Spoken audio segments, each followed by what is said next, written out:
అందరికి నమస్తే. Welcome to TR TV. నేను మీ తిరుపతి. బండి సంజయ్ కొడుకు బండి సాయి భగీరథ్ పైన పోక్సో కేసు నమోదైనటువంటి విషయం మీ అందరికి తెలిసిందే. సో మొన్న బండి సంజయ్ ట్విట్టర్లో ట్వీట్ పెట్టిండు, బేస్లెస్ ఎలిగేషన్స్ చేస్తురు, నన్ను రాజకీయంగా ఎదుర్కోలేక మా ఫ్యామిలీని లాగుతురు, మా ఫ్యామిలీని ఇబ్బంది పెడుతురు, మా కొడుకును టార్గెట్ చేసిర్రు, మా కొడుకు ఎటువంటి తప్పు చేయలేదు, చట్టాలపైన న్యాయస్థానం పైన నాకు పూర్తి స్థాయిలో గౌరవం ఉన్నది, నమ్మకం ఉన్నది, సో చట్టమే చెప్తుంది, న్యాయస్థానమే ఫైనలైజ్ చేస్తుంది కేసులో నిజంగా నా కొడుకున్నడా లేదా అనేటటువంటి విషయాన్ని బండి సంజయ్ మొన్న మాట్లాడే కార్యక్రమం చేసిండు. ప్రధానమంత్రి వస్తుందని తెలిసి నన్ను బద్నాం చేస్తురు, నా పైన కుట్రలు చేస్తురు, నేను బీసీ బిడ్డని, నేను చాలా కష్టపడి ఎదిగిన కార్పొరేటర్ స్థాయి నుండి కేంద్ర మంత్రి అయినా, చాలా కఠోర దీక్ష చేసిన, కఠోర శ్రమపడ్డా, అందుకే నేను ఇక్కడ దాకా వచ్చినా అని చెప్పి బండి సంజయ్ ఆయన వర్షన్ని ఆయన చెప్పుకునేటటువంటి కార్యక్రమం చేసిండు. తర్వాత ఏమంటాడు దీంట్లో, నేను బీసీ బిడ్డను అనేటటువంటి విషయాన్ని బండి సంజయ్ చెప్పిండు. ఇప్పుడు ఆ మైనర్ బాలిక వాళ్ళ కుటుంబ సభ్యులు కూడా బీసీ, బండి సంజయ్ బీసీ మున్నూరు కాపు సామాజిక వర్గం, ఆ అమ్మాయి వాళ్ళు కూడా బీసీ మున్నూరు కాపు సామాజిక వర్గం. ఒక విషయంలో బండి సంజయ్ అడ్డంగా దొరికిపోయిండు. ఏంటంటే బండి సంజయ్ వాళ్ళ కొడుకు 2 టౌన్ పోలీస్ స్టేషన్లో ఏమని పెట్టిన కేసు, కరీంనగర్ 2 టౌన్లో ఆ అమ్మాయి వాళ్ళు నన్ను హనీ ట్రాప్ చేసిర్రు, ఆ అమ్మాయి వాళ్ళు వాళ్ళ కుటుంబ సభ్యులు నా దగ్గర 5 కోట్ల రూపాయలు డిమాండ్ చేస్తున్నారు, 5 కోట్లు ఇవ్వకపోతే నేను బద్నాం చేస్తాం, నీ పైన రకరకాల కేసులు పెడతామని చెప్పి నన్ను టార్చర్ పెడుతున్నారు అని చెప్పి బండి సంజయ్ కొడుకు కరీంనగర్ 2 టౌన్ పోలీస్ స్టేషన్లో కంప్లైంట్ ఇచ్చిండు. తర్వాత బాధితురాల పైన కేసు కూడా నమోదైంది. ఇప్పుడు 17 సంవత్సరాల అమ్మాయి ఒక 25 సంవత్సరాల అబ్బాయిని హనీ ట్రాప్ చేస్తారండి? ఇక్కడ వర్కౌట్ అవుతుందా? 17 సంవత్సరాల అమ్మాయి, ఆమెకి ఏం తెలుస్తుంది హనీ ట్రాప్ చేయాలా లేకపోతే బండి సంజయ్ కొడుకుని ఇబ్బంది పెట్టాలనేటటువంటి ఆలోచన ఆ అమ్మాయికి ఎట్లా వస్తుంది? ఏ పేరెంట్స్ అయినా మైనర్ అమ్మాయి తప్పు చేస్తుంటే వాళ్ళు ఒప్పుకుంటారా? ఎట్లా ఒప్పుకుంటారు? ఎట్లా యాక్సెప్ట్ చేస్తారు? బండి సంజయ్ కొడుకు పెళ్లి చేసుకుంటా అని చెప్పి ఒప్పించి, బండి సంజయ్ కొడుకు మేజర్ అయిన తర్వాత నేనే చేసుకుంటా అని చెప్పి ఆ అమ్మాయిని ట్రాప్లో పడేసిండు అనేది వినబడుతున్న చర్చ. ఇంకా బెట్టింగ్లు పెట్టుకున్నాడట బండి సంజయ్ కొడుకు, నేను ఆ అమ్మాయిని పడేస్తా, అమ్మాయి నన్ను లవ్ చేసేటట్టు చేస్తా, అమ్మాయి నా వెనకాల తిరిగేటట్టు చేస్తా అని చెప్పి బండి సంజయ్ వాళ్ళ కొడుకు భగీరథ్ వాళ్ళ దోస్తులతోటి బెట్టింగ్ పెట్టుకున్నాడట. ఆ అమ్మాయిని ఎట్టి పరిస్థితుల్లో నేను పడేస్తా అని చెప్పి. ఏందన్నట్టు ఇది? ఒక కేంద్ర మంత్రి కొడుకు ఎట్లుండాలి, ఎంత జాగ్రత్తగా ఉండాలి? నా వల్ల మా నాన్న కెరియర్కి ఏమైనా ఇబ్బంది అవుతుందేమో, నా వల్ల మా నాన్న రాజకీయ జీవితానికి ఏమైనా మచ్చొస్తుందేమో అనేటటువంటి ఆలోచనతోటి కేంద్ర మంత్రి కొడుకు ఉండాలి. కానీ ఇవాళ ఏం చేసిండు బండి సంజయ్ కొడుకు? ఇక బండి సంజయ్ ఏమంటున్నాడు, ఆఖరికి మోదీ భారీ బహిరంగ సభలోనే మాట్లాడుతున్నాడు. బండి సంజయ్ ఏమంటాడు, నా పైన కుట్రలు జరుగుతున్నాయి, నేనేం తప్పు చేయను, నేను దేశం కోసం పనిచేస్తున్నా, ధర్మం కోసం పనిచేస్తున్నా, నా పైన తప్పుడు వార్తలు చేస్తురు, తప్పుడు ప్రచారాలు చేస్తురు, నేను ఫామ్ హౌస్లో పిల్లి లెక్క కాదు, ఫామ్ హౌస్లో ఎలక లెక్క కాదు, నేను ప్రజల కోసం పోరాటం చేస్తున్నా, ప్రజల కోసం మాట్లాడుతున్నాడేటటువంటి మాటని బండి సంజయ్ చెప్తున్నాడు. అంటే ఫామ్ హౌస్లో నేను ఎలకని కాదు అనే ఆ వర్షాన్ని ఎందుకు మాట్లాడుతున్నాడు అంటే, ఇప్పుడు మొత్తం కూడా బీఆర్ఎస్ పార్టీ వాళ్ళు ఈ ఇష్యూని ఎక్కువ టేక్ ఓవర్ చేశారు. బీఆర్ఎస్ పార్టీకి సంబంధించిన మహిళా లీడర్లు పేట్ బషీర్బాగ్ పోలీస్ స్టేషన్కి పోయి పోలీస్ స్టేషన్ ముట్టడించే కార్యక్రమం చేశారు. పోలీస్ స్టేషన్ ముందు ధర్నాకు దిగిర్రు, అమరవీరుల స్తూపం దగ్గర ధర్నాకు దిగిర్రు. సో ఇట్లా ధర్నాకు దిగినటువంటి నేపథ్యంలో బండి సంజయ్ ఏమంటున్నాడు, ఇదంతా బీఆర్ఎస్ కావాలని చేస్తున్నారు, బీఆర్ఎస్ కుట్ర చేస్తున్నాడు అనేటటువంటి విషయాన్ని బండి సంజయ్ బీఆర్ఎస్ పైన నెట్టేసే కార్యక్రమం చేస్తున్నాడు. కానీ బాధితురాలు బండి సంజయ్ కొడుకు పైన కేసు పెట్టినటువంటి మాట వాస్తవం. బండి సంజయ్ కొడుకు పైన పోక్సో కేసు అయింది. బండి సంజయ్ కొడుకు ఆ అమ్మాయికి ఆమె తాగుతున్నటువంటి కూల్ డ్రింక్లో ఈయన ఆల్కహాల్ కలిపి, అంటే ఏమంటారు మందు కలిపి అమ్మాయిని ఇబ్బంది పెట్టిండు అనేటటువంటి విషయాన్ని కూడా అమ్మాయి కుటుంబ సభ్యులే చెప్పినారు పోలీస్ స్టేషన్లో. మళ్ళీ పలు చోట్ల ఏదో సంథింగ్ ఎక్కడో ఒక కాలనీలో ఏదో అపార్ట్మెంట్లో అక్కడ ఏదో కూడా ఘటన జరిగిందనేటటువంటి రకరకాలుగా ఇట్లా వినబడుతున్నది కదా. ఇప్పుడు ఆ అమ్మాయి ఫోటోనో అమ్మాయి పేరు ఎక్కడ కూడా రివీల్ చేయట్లేదు, ఎందుకంటే ఆమె మైనర్ అమ్మాయి కాబట్టి. నిజంగా అమ్మాయికి తెలిసి జరిగినా తెలియక జరిగిన తప్పు ఖచ్చితంగా బండి సంజయ్ కొడుకు తప్పు అన్నట్టే. ఎందుకంటే మైనర్ అమ్మాయి కదా, 17 ఏళ్ళు ఉన్నటువంటి అమ్మాయి కదా, ఆమెకి ఏం తెలుస్తుంది? ఆ 17 ఏళ్ళ అమ్మాయి అంటే 25 సంవత్సరాలు నిండినటువంటి వ్యక్తిని హనీ ట్రాప్ చేసిందట. ఏం విచిత్రం ఇది! ఇక బండి సంజయ్ ఎట్లా దొరికిపోయింది తెలుసా? 50,000 రూపాయలు వాళ్ళ అకౌంట్లో ట్రాన్సాక్షన్ చేసిండు. 5 కోట్ల రూపాయలు ఆ అమ్మాయి వాళ్ళ కుటుంబ సభ్యులు డిమాండ్ చేస్తున్నారని చెప్పి బండి సంజయ్ చెప్పిండు కదా. ఐ మీన్ బండి సంజయ్ డైరెక్షన్లో నడిచింది కావచ్చు ఇదంతా. 2 టౌన్ పోలీస్ స్టేషన్లో కేసు. నాకు తెలిసి బండి సంజయ్ ఏమన్నా చెప్పుంటాడు మరి. ఈ విధమైన వ్యవహారం కొనసాగింది.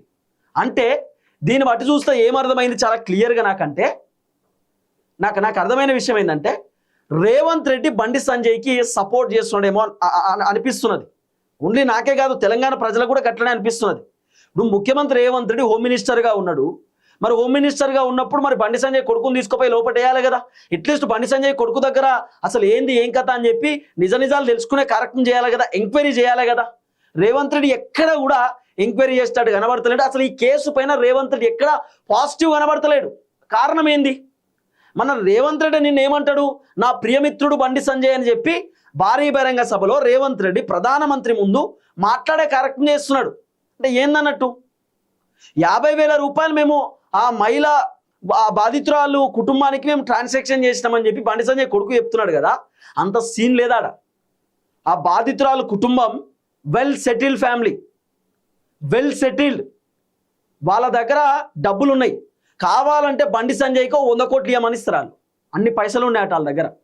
మొన్న పేట్ బషీర్బాగ్ పోలీస్ స్టేషన్కి బండి సంజయ్ కొడుకు పైన కేసు పెట్టడానికి పోయినప్పుడు 3 ఫార్చునర్ కార్లలో పోయినారు వాళ్ళు. 6 గంటలకు పోతే పోలీస్ స్టేషన్కి 1 గంటలకు అక్నాలెడ్జ్మెంట్ లెటర్ ఇచ్చారు పోలీసులు. అంటే ఏం జరుగుతున్నది తెలంగాణలో? లా అండ్ ఆర్డర్ ఎక్కడున్నది? ఒక మైనర్ అమ్మాయిని కేంద్ర మంత్రి కొడుకు ఇబ్బంది పెట్టిండని చెప్పి వార్తలు వస్తున్నటువంటి నేపథ్యంలో కేంద్ర మంత్రి కొడుకు ఒక మైనర్ అమ్మాయిని టార్చర్ పెట్టిండని చెప్పి రకరకాల చర్చలు వినబడుతున్న నేపథ్యంలో పోలీసులు ఇంత కూడా పట్టించుకోరా? హోంమంత్రి ముఖ్యమంత్రి సైలెన్స్ ఉంటారా? ఎట్లా? నిన్న బండి సంజయ్ మాట్లాడుతుంటే చాలా విచిత్రం అనిపించింది. మాకేం సంబంధమే లేదు, నేను దేశం కోసం పనిచేస్తా, నేను ధర్మం కోసం పనిచేస్తా, నా హిందువుల కోసం పనిచేస్తా. ఆ అమ్మాయి కూడా హిందువు కదా, ఆ అమ్మాయి ఏం ముస్లిం కాదు కదా, ఆ అమ్మాయి కూడా హిందువునే కదా. మరి ఒక హిందూకు అన్యాయం జరిగినప్పుడు మాట్లాడాలి కదా బండి సంజయ్. మరి ఒక హిందూ అమ్మాయికి అన్యాయం జరిగినప్పుడు, నీ కొడుకే అన్యాయం చేస్తున్నప్పుడు మరి నువ్వు నీ కొడుకుని విచారణకు నువ్వు ఖచ్చితంగా పంపించాలి కదా. అవసరం అనుకుంటే మీరే చెప్పాలి, నా కొడుకును విచారించండి, నా కొడుకు ఏం తప్పు చేయలేదు, నా కొడుకు శుద్ధపూస కడిగిన ముత్యం, నా కొడుకు ఎటువంటి ఈ సంబంధం లేదు అని చెప్పి మీరు చెప్పాలా. మరి ఎక్కడ ప్రెస్ మీట్ పెట్టి మాట్లాడతలేరే? ఇప్పుడు బండి సంజయ్ గారు మీరు ఎక్కడ ప్రెస్ మీట్ పెట్టి మాట్లాడతలేరు కదా. నిజంగా మీ కొడుకు తప్పు చేయకపోతే మీరు ఖచ్చితంగా బయటకు వచ్చి ప్రెస్ మీట్ పెట్టి మాట్లాడుతుండే. మీరు ప్రెస్ మీట్ కూడా పెడతలేరు, మాట్లాడతలేరు అంటే దీన్ని బట్టి చాలా అర్థమవుతున్నది. ట్విట్టర్లో ట్వీట్ పెట్టడం, సత్యమే గెలుస్తుంది, ధర్మమే గెలుస్తుంది అని చెప్పి సత్యమేవ జయతే అని పెట్టిండు. ఏందన్నట్టు? ఎవరిని నమ్మిస్తున్నారు? అంటే ఎవరిపైన నిడదామని చూస్తున్నారు? నిన్న BRS party leader RS Praveen Kumar ఆ బాధితురాల కుటుంబ సభ్యులతో మాట్లాడిండట. ఆ అమ్మాయి వాళ్ళ అమ్మతోటి మాట్లాడిండట. ఏంటమ్మా ఏంటి ప్రాబ్లం అని చెప్పి డిస్కస్ చేస్తే కండ్లు బయర్లుగా అమ్మేటటువంటి నిజాలు ఆ బాధితురాలు తల్లి బయట పెట్టింది. చాలా విచిత్రం అనిపించింది కథ, చాలా విచిత్రం అనిపించింది. బండి సంజయ్ ఇంత దిగజారుడు మాటలు మాట్లాడతాడా? ఒక కేంద్ర మంత్రి హోదాలో ఉండి బండి సంజయ్ ఇంత నీచంగా మాట్లాడతాడా అని అనిపించింది. ఒక ఆడపిల్ల నీ కొడుకు మోసం చేసిండని చెప్పి తండ్రి దగ్గరకు వచ్చి చెప్పుకుందామని వస్తే తండ్రి ఏమంటాడు, మీ అమ్మాయి ఎంతమందితో తిరిగిందో, మీ అమ్మాయి ఎంతమందితో తిరిగిందో మేము చేసుకోం, మా కొడుకుని నేను ఇయ్యా బండి సంజయ్ చెప్తారట. ఎంత ఘోరం ఇది, ఎంత ఘోరం. ఆ అమ్మాయి వాళ్ళ కుటుంబ సభ్యులు బండి సంజయ్ ఇంటికి పోయినట్టు హైదరాబాద్లో జూబ్లీహిల్స్ దగ్గర.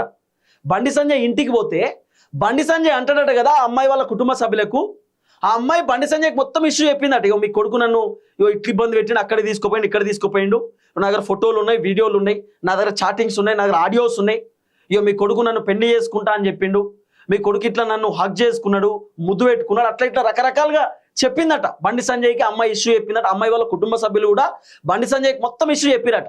బండి సంజయ్ ఏమంటాడట తెలుసా?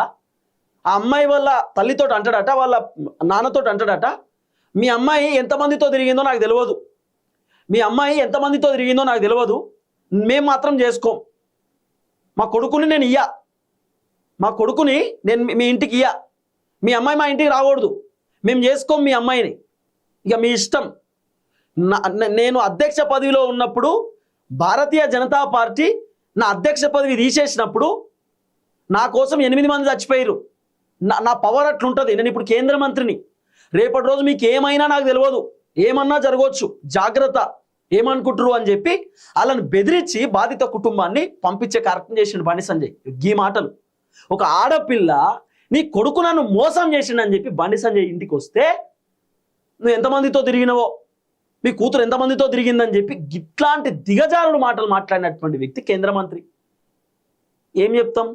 పోలీస్ స్టేషన్కు కేసు పెట్టడానికి పోతే అర్ధరాత్రి 1 గంటలకు బండి సంజయ్ దగ్గర ఉండేటటువంటి ఒక బీజేపీ లీడర్ ఆ కుటుంబ సభ్యులకు ఫోన్ చేసి మీరు కేసు వెనక్కి తీసుకోండి, మీకు ఇబ్బంది అవుతుంది, నేను మాట్లాడతా అని చెప్పినా కదా, సంజయ్తో మాట్లాడిస్తా అని చెప్పినా కదా, బండి సంజయ్ మంచోడు, వాళ్ళ కొడుకు మంచోడు, మనం డిస్కస్ చేద్దాం, సెటిల్మెంట్ చేసుకుందాం అని చెప్పి ఏం సెటిల్మెంట్ అంటే ఏంది?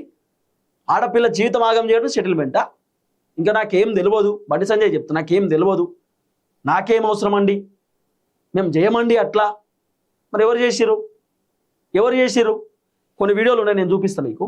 ఒకసారి బండి సంజయ్ నిన్న ఏం మాట్లాడింది, ఏం కథ అనేది ఒకసారి చాలా క్లియర్గా మీరు వినే కార్యక్రమం చేయండి. నేను ఏ రోజు కూడా పార్టీ తల వంచుకునే పని చేయనన్నా. ఇలా పార్టీ కోసం పనిచేస్తాం మేమందరం కూడా.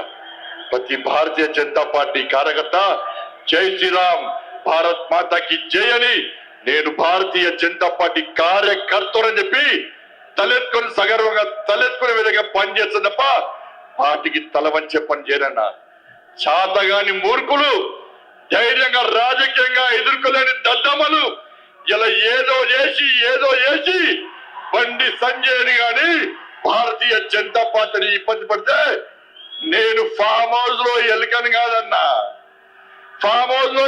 కాదన్నా, నేను నా అయ్య పేరు చెప్పి రాజకీయాలు రాలేదన్నా, నా తాత పేరు చెప్పి రాజకీయాలు రాలేదన్నా, ఏదో జెండా పెట్టి అంతే రాలేదన్నా. నేను కాషాయపు జెండాను, కమలపు జెండాను భుజం మీద మోసుకొని సామాన్య కార్యకర్తగా నా రాజకీయం ప్రారంభించి ఒక రాష్ట్రీయ స్వయం సేవక, ఒక ఏబీవీపీ కార్యకర్తగా, ఒక యువమోర్చా కార్యకర్తగా, ఒక నరేంద్ర మోడీ శిష్యుడిగా భారతీయ జనతా పార్టీ కార్యకర్తగా పనిచేస్తున్నప్ప సగర్వంగా భారతీయ జనతా పార్టీ కార్యకర్తని తలెత్తుకొని తిరిగి పనిచేస్తున్నప్ప తల వంచే పని చేయన్నా. నన్ను నమ్మండి అన్నా, తప్పుడు ప్రచారం నమ్మకండి అన్నా, మా ఎంబడి ఉండండి, ఇక వదిలిపెట్టే ప్రసక్తే లేదు. ఈ రోజు నుంచే మోడీ గారు ఈ రోజు వచ్చిపోయిన తర్వాత ఈ రోజు నుంచే తెలంగాణ రాష్ట్రంలో తెలంగాణ అభివృద్ధి ధర్మం ఆధారితంగా తెలంగాణ రాష్ట్రాన్ని అభివృద్ధి చేయాలంటే జై శ్రీరామ్, జై తెలంగాణ, జై శ్రీరామ్, జై శ్రీరామ్.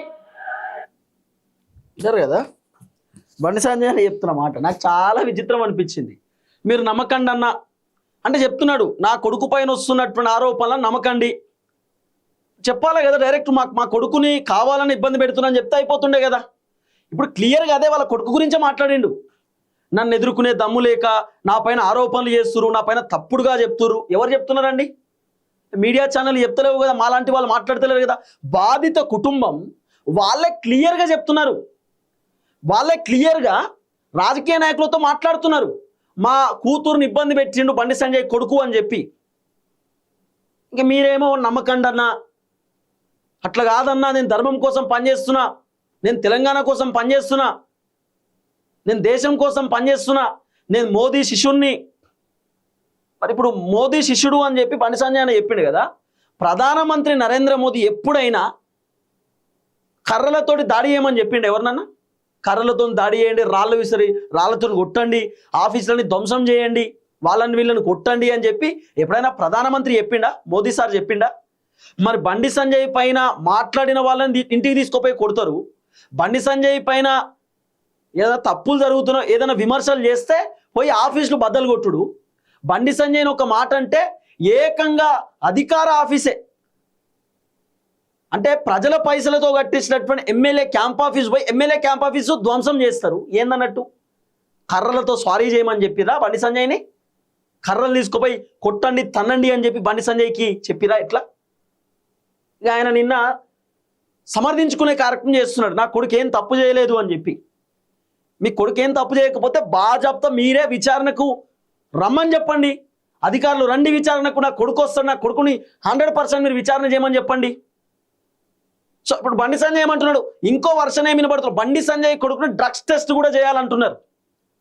ఒక వర్షన్ వినబడుతున్నది. బీఆర్ఎస్ వాళ్ళు, కాంగ్రెస్ వాళ్ళు కూడా కొంతమంది చెప్తున్నారు బండి సంజయ్ కొడుకుని డ్రగ్స్ టెస్ట్ కూడా చేయాలా అని చెప్పి కొంతమంది చెప్తున్నారు. సరే, ఆయన నిజంగా డ్రగ్స్ తీసుకుంటాడని నేను అనుకోను, బండి సంజయ్ కొడుకు. ఎందుకంటే సంజయ్ అన్న వాటికి చాలా దూరంగా ఉంటాడు, నాకు తెలుసు సంజయ్ అన్న. కాబట్టి అంత ఈజీగా వాళ్ళ కొడుకు ఇట్లా చేయలేడు. కానీ చేయాలా, టెస్ట్ చేయాలా అంటున్నారు. మరి ఈ ఇష్యూ ఎక్కడి దాకా పోతుందో. ఇక బండి సంజయ్ ఏమో నా పైన వస్తున్న తప్పుడు ప్రచారాలు నమ్మొద్దు అంటున్నాడు కదా. నిన్న ఆర్ఎస్ ప్రవీణ్ కుమార్ బాధిత కుటుంబంతో మాట్లాడినప్పుడు ఆ కుటుంబ సభ్యులు బండి సంజయ్ గురించి ఏం చెప్పారో మీరు వినాలా. ఎంత నీచంగా మాట్లాడినాడు తెలుసా. ఇంటికి పోతే మీ కూతురు ఎంతమందితో తిరిగిందో నాకు తెలియదు అంటే ఏందన్నట్టు నీ కొడుకుతో తిరిగింది, నువ్వు మళ్ళా నీ కూతురు ఎంతమందితో తిరిగిందంటే ఏంది? నీ కొడుకే కదా తిప్పించుకున్నది ఆ అమ్మాయిని. టెంపుల్కి పోయినారట, బయటికి పోయినారట, రిసార్ట్లు, పబ్బులు ఇవన్నీ తిరిగిరట కదా. మరి నీ కొడుకు ఎట్లా తిరిగిండు? ఇప్పుడు నువ్వు ఆ ఆడపిల్లని పట్టుకుని ఆ మాట అంటే మరి ఆడపిల్ల వాళ్ళు ఏమనాలా? మీ కొడుకు ఎంతమందితో తిరిగిండని అనాలే కదా. అట్లా అనలే వాళ్ళు, అట్లా అనలేకపోయారు. అట్లా అనకూడదు. ఒక ఆడపిల్ల కుటుంబాన్ని పట్టుకొని, ఒక ఆడపిల్లని పట్టుకొని అట్లా అంటారా ఒక కేంద్ర మంత్రి హోదాలో ఉండి? అంటే మనం అబ్బాయి అయినంత మాత్రాన ఏది మాట్లాడినా నడుస్తుందా? అది పద్ధతి కాదు. సో ఇది విన్నప్పుడు చాలా బాధ అనిపించింది. మీ కూతురు ఎంతమందితో తిరిగిందో నాకు తెలియదు అంటే ఏందన్నట్టు. పాపం మైనర్ అమ్మాయి 10th క్లాస్ అయిపోయిందట, అంతే. ఆమెకేం తెలుస్తుంది? ఇప్పుడు ఈ బీజేపీ పార్టీ వాళ్ళు ఒక పేపర్ని సర్క్యులేట్ చేస్తున్నారు. పేపర్ అంటే ఒక పోస్టర్ని సర్క్యులేట్ చేస్తున్నారు. ఏమని సర్క్యులేట్ చేస్తున్నారు? బండి సంజయ్ వర్గం. మరి ఆ అమ్మాయికి తెలీదా నన్ను అక్కడ ఇబ్బంది పెట్టిండు, ఇక్కడ ఇబ్బంది పెట్టిండు అని చెప్పి ఆ అమ్మాయి చెప్తున్నది. ఆ అమ్మాయికి తెలీదా ఇబ్బంది పెడుతుండని చెప్పి? ఆ రోజే ఎందుకు కేసు పెట్టలేదు అని చెప్పి, ఆ రోజు ఎందుకు కేసు పెట్టలేదంటే నేను పెళ్లి చేసుకుంటా అని చెప్పి బండి సంజయ్ కొడుకు చెప్పిండట. అందుకు కేసు పెట్టలేదేమో. లేకపోతే అక్టోబర్లో ఇబ్బంది పెడుతున్నప్పుడు నవంబర్లో మళ్ళీ ఎందుకు తిరిగింది ఆ అమ్మాయి అంటే మరి ఈయనెందుకు తిప్పుకున్నాడు? బండి సంజయ్ కొడుకు ఎందుకు తిప్పుకున్నాడు? బండి సంజయ్ కొడుకు తిప్పుకోవడానికి గల కారణం ఏంది? పెళ్లి చేసుకుంటా అని చెప్పి అబద్ధం చెప్పడం ఎందుకు? ఏది ఏమైనా నేనేమంటున్నా, ఆ అమ్మాయి 17 ఏళ్ళు అబ్బా. ఆ అమ్మాయికి ఒకటి తెలుస్తూ ఒకటి తెలియదు. చిన్నపిల్ల. బండి సంజయ్ కొడుకు 25 సంవత్సరాలు వచ్చింది. ఆయన తెలియదా? సినిమాలు చూస్తలేడు ఈ మధ్యకాలంలో. మస్తుగా వచ్చినాయి కదా. ఏదో పోక్సో కేసు గురించి ఒక సినిమానే వచ్చింది రీసెంట్గా. ఏం సినిమానో అది? సినిమానే వచ్చింది. ఇవన్నీ చూడట్లే. మరి ఆడపిల్లల జోలికి పోతే ఇబ్బంది అవుతుంది, మా నాన్నకు కూడా ఇబ్బంది అవుతుంది అనే ఆ ఆలోచన బండి సంజయ్ కొడుకు లేదా? బండి సంజయ్ కొడుకు 25 సంవత్సరాలు వచ్చి ఆయన తెలీదా? ఇప్పుడు మాలాంటి వాళ్ళు మాట్లాడితే ఫోన్లు చేసి బెదిరించడం, నువ్వు ఏడుంటో చెప్పు, నీ కథ ఏందో చెప్పండి. ఎందుకు భయపడాలా? నాకేం లేదు, నాకేం వెనక లేదు, ముందు లేదు, నాకేం కాదు. ఏమన్నా చేసుకోరు మీరు. బాగా చెప్తా, బాధిత కుటుంబానికి న్యాయం జరగాల్సిందే అంటున్నా నేను. ఇన్స్టాగ్రామ్ నుండి వీడియో డిలీట్ చేయండి, 10 లక్షల మంది చూసినట్టు 50 లక్షల మంది చూసినా పెడతాం. 50 లక్షల మంది చూసినా పెడతాం. బాగా చెప్తా, తెలంగాణ ప్రజలకు వాస్తవాలు నిజాలు చెప్పే ప్రయత్నం చేస్తాం. మీరు తీసేయాలా? ఇన్స్టాగ్రామ్లో వీడియో ఉండకూడదు. మీరు 80% యూట్యూబ్లో నుండి వీడియో తీసేయాలా? ఫేస్బుక్లో ఎందుకు పెట్టినారు? ఏం పెట్టకూడదా? పెట్టకపోతే ఏం చేయాలా? మీకు భజన కొట్టాలా, డప్పు కొట్టాలా? మీ కొడుకు అద్భుతమైన వ్యక్తి, మంచి పని చేసిండు, అమ్మాయి వాళ్ళు హనీ ట్రాప్ చేసిండని చెప్పాలా? ఏందండి? మాట్లాడకూడదట. మాట్లాడితే కథం. ఇప్పుడు మాట్లాడితే పర్సనల్ లైఫ్ని తెరపైకి తీసుకొస్తున్నారు. ఇప్పుడు నన్ను అంటారు, ఒక అమ్మాయిని ఇబ్బంది పెట్టినావు, నన్ను అంటున్నారు కొంతమంది ఫోన్ చేసి, అమ్మాయిని బయట పెట్టండి అంటున్నా. బయట పెట్టండి. మరి ఏందో కొంతమంది నువ్వేనో ఏదో చేసినావు, డబ్బులు తీసుకున్నావు, బయట పెట్టండి. ఒక బ్రదర్ నాకు ఫోన్ చేసి చెప్తున్నాడు, నువ్వు బండి సంజయ్ వీడియో తీసేయకపోతే నువ్వు ఏడ కబ్జా పెట్టినావు, నేను పెడతాను కబ్జా. బయట పెట్టండి. మరి నేను ఏడ కబ్జా పెట్టినో, ఎవరిని ఇబ్బంది పెట్టినో? నువ్వు పొలిటీషియన్ల దగ్గర డబ్బులు బయట పెట్టండి. నేను ఏ పొలిటీషియన్ దగ్గర డబ్బులు తీసుకున్నా అనేది మీరు బయట పెట్టాలా. నాతో తమాషాలు వద్దు. నేనేందో నాకు తెలుసు. నాకు ప్రత్యేకంగా మీరు వీడియోలు డిలీట్ చేయండి, నేను చేయను. వీడియో డిలీట్ చేయను. బండి సంజయ్ వీడియో ఒక్కటి కూడా డిలీట్ చేయను నేను. ఎందుకంటే ఆయన పైన నాకు చాలా పాజిటివ్ ఒపీనియన్ ఉన్నది. అనవసరంగా మీరు నాకు ఫోన్ చేసి నన్ను రెచ్చగొట్టే కార్యక్రమం చేయకండి. నేనేం తప్పు చేయట్లేదు. నేను చాలా కాన్స్టెంట్గా మాట్లాడుతున్నా. నేను ఎక్కడ కూడా తప్పుడుగా మాట్లాడట్లేదు కదా. బండి సంజయ్ కొడుకు ఇట్లా చేసిండని చెప్పి చెప్తున్నా. తప్పేముంది దాంట్లో? సరే, ఆర్ఎస్ ప్రవీణ్ కుమార్ మాట్లాడినటువంటి మాటలు ఒకసారి మీరు వినాలా? వాళ్ళ కుటుంబ సభ్యులతో మాట్లాడిండట.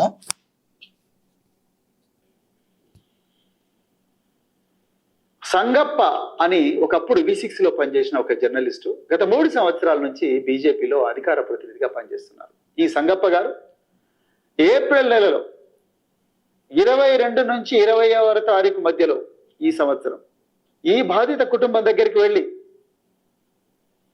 వాళ్ళందరితో మాట్లాడి వాళ్ళందరినీ తీసుకొని హైదరాబాద్లో జూబ్లీ హిల్స్ లో నివాసం ఉంటున్న బండి సంజయ్ గారి ఇంటికి వీళ్ళను తీసుకుపోయినరు. ఆ అమ్మాయి తన బాధంతా వెళ్ళబుచ్చుకున్నది. ఇగో మీ కొడుకు నన్ను ఇది విధంగా చేసిండు, ఇగో వీడియోలు ఇట్లున్నాయి, చాటింగ్లు ఇవి ఉన్నాయి, అవన్నీ ఉంటే బండి సంజయ్ గారు చెప్పింది ఏందా అంటే అమ్మ నాకు చెప్పిందండి. బండి సంజయ్ గారు చెప్పింది ఏంటంటే మీరు మీ బిడ్డ ఎంతమందితో తిరిగిందో ఏందో నాకు తెలియదు, నేను మాత్రం దీనికి ఒప్పుకునే సవాలే లేదు. ఇంకోటి కూడా మీకు ముచ్చట చెప్పాలనుకుంటున్నా, నేను మా బీజేపీ పార్టీ నన్ను బీజేపీ రాష్ట్ర అధ్యక్షుడి పదవి నుంచి తీసేస్తే నా కోసం 8 మంది ఆత్మహత్య చేసుకున్నారు. ఇంకా నా సంగతి ఏందో మీకు అర్థమైంది కదా. రేపు మీ మీద ఏం జరిగినా అమ్మలా నేను రెస్పాన్సిబుల్ కాదు, నకరాజు చేయకూరి, ఇక్కడ నుంచి వెళ్ళిపోండి, ఏదైనా సెటిల్ చేసుకుందాం అని చెప్పి భయపెట్టించి పంపించిండట. ఇది సంగప్ప గారి సమక్షంలో జరిగింది. విన్నారా బండి సంజయ్ కథ ఎట్లుందో? నాకేం తెలియదు అని చెప్పుడు ఎందుకు మళ్ళా? ఇదంతా బండి సంజయ్కి తెలిసి జరిగింది. సో బండి సంజయ్ ఆ కేంద్ర మంత్రి పదవిని ఫస్ట్ తీసేయాలి. ఫస్ట్ బండి సంజయ్ కేంద్ర మంత్రి పదవిని తీసేయాలి, ఫస్ట్ సస్పెండ్ చేసి పడేయాలి ఆయన. ఎందుకంటే బండి సంజయ్కి తెలిసి కూడా ఎందుకు తప్పు? బండి సంజయ్కి తెలుసు ఆ అమ్మాయిని ఇబ్బంది పెట్టిన వాళ్ళ కొడుకు అనే సంగతి బండి సంజయ్కి తెలుసు. ఆ అమ్మాయి మైనర్ అనే సంగతి కూడా బండి సంజయ్కి తెలుసు. అయినా సరే బండి సంజయ్ పట్టించుకోలేదు. అవతల బాధిత కుటుంబాన్ని బెదిరించిండంటే ఏందన్నట్టు? కేంద్ర మంత్రి అనేటటువంటి అహంకారమా? పైసలు ఉన్నాయనే అహంకారమా? ఎట్లా? ఇట్లా కాదు కదా. విచిత్రం అనిపించింది ఇదంతా చూస్తున్నప్పుడు. సంగప్ప ఎవరు? సంగప్ప అంటే ఈయన సంగప్ప భారతీయ జనతా పార్టీ లీడరు, ఒకప్పుడు V6 లో పనిచేసేటటువంటి వ్యక్తి. ఇప్పుడు రేవంత్ రెడ్డి ఏమంటున్నాడు నిన్న ఒకసారి వినండి. प्रियमित्र केंद्र मंत्री श्री बंडी संजय जी हमारे साथ ही విన్నారా? ప్రియమిత్రు శ్రీ కేంద్ర మంత్రి బండి సంజయ్ జీ రేవంత్ రెడ్డి చెప్తున్న మాట. ఎందుకు భయపడుతున్నాడు రేవంత్ రెడ్డి కూడా? ఎందుకు రేవంత్ రెడ్డి బండి సంజయ్ వాళ్ళ కొడుకుని విచారణ చేస్తలేడు? ఎందుకు అరెస్ట్ చేస్తలేడు?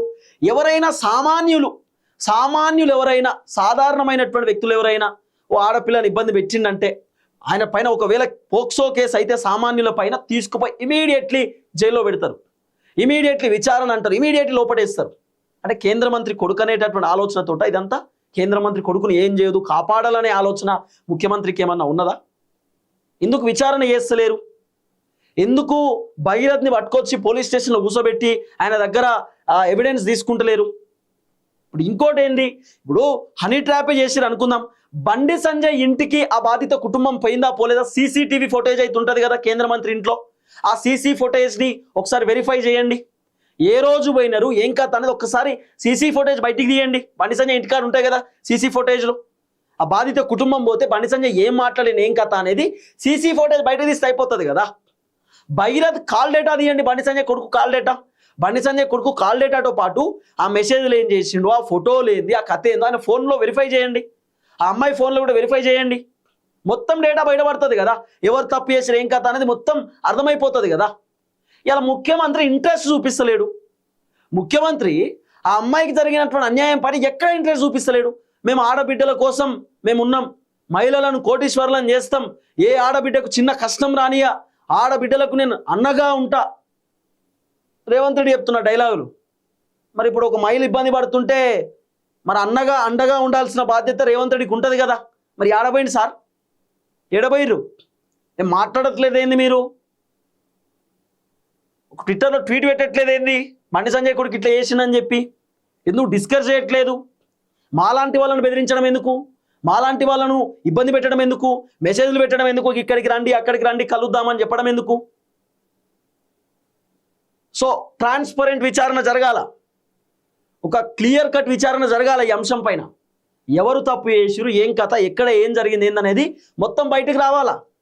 ఇలా ఏంది ఆ అమ్మాయికి తెలియదా అంటే అమ్మాయికి ఏం తెలుసు? అరే 20 సంవత్సరాలు ఉన్నటువంటి అమ్మాయిలకే ఏం తెలియట్లేదు ఈ కాలంలో.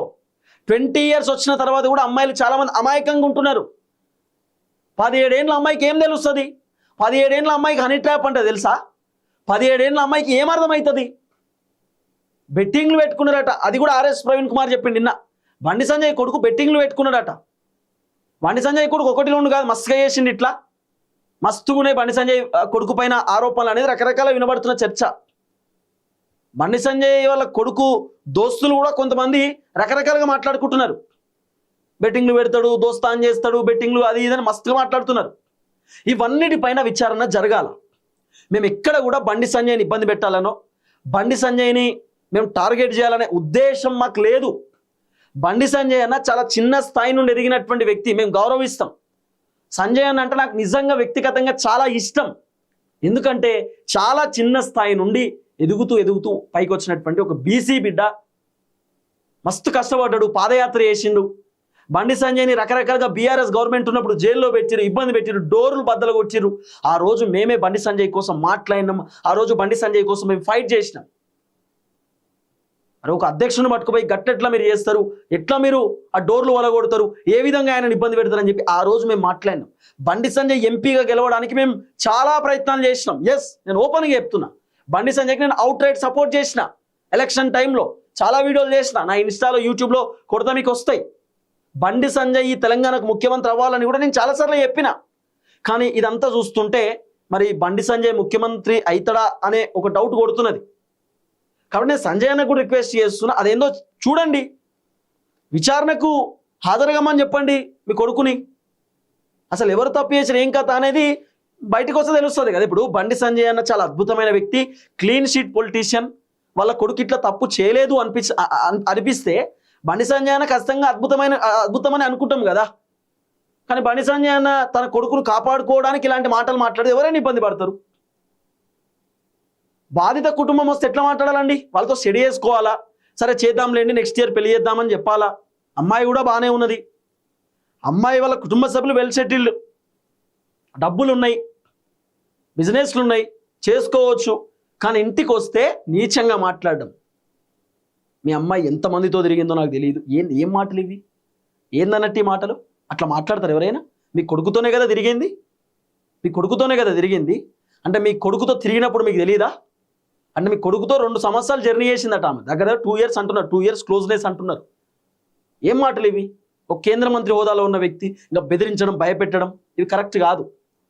సరే చూద్దాం ఏం జరగబోతుందో. కానీ ఇక రకరకాల అంశాలు తెరపైకి వస్తున్నాయి. బండి సంజయ్ కొడుకును అరెస్ట్ చేస్తారా చేయరా అనేది ముందు వేచి చూడాల్సినటువంటి అవసరం ఉంటుంది. సో బండి సంజయ్ మాత్రం నేనేం తప్పు చేయలేదు, మా కొడుకేం తప్పు చేయడు అనేటటువంటి ఆ రకంగా మాట్లాడే కార్యక్రమం చేస్తున్నాడు. చూద్దాం. అందరికీ నమస్తే, థ్యాంక్ యూ సో మచ్. జై తెలంగాణ.